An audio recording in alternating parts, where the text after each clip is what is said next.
สาธุเดอร์คลิปนี้ได้ขึ้นอยู่หน้าโทรศัพท์ของผู้ใด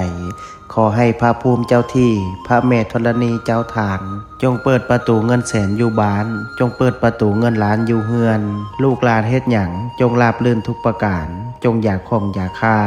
นึกคิดอันใดจงมาคว้าเอาอันใดจงใดพระอินทร์ขอให้มาทรงพระพรหมขอให้มารักษาเทวบุตรเทวดาขอให้มาคุ้มครองขอให้สุขกับมั่งขอให้หั่งกับมีขอให้เป็นเศรษฐีหน้าใหม่ขอให้รวยทันใจทุกประการดวงเปิดชีวิตเปิดงานเปิดค้าขายเปิดเงินแสนเงินล้านจงไหลเข้ามามือซ้ายจับเงินตื้อมือขวาจับเงินแสนว่าไปจงมีคนซอยสู้กูเข้ามาบ่มีวันร่มจมขอให้ฟูขึ้นน้ำเต็มพังมั่งมีคือเศรษฐีทั้งหลาย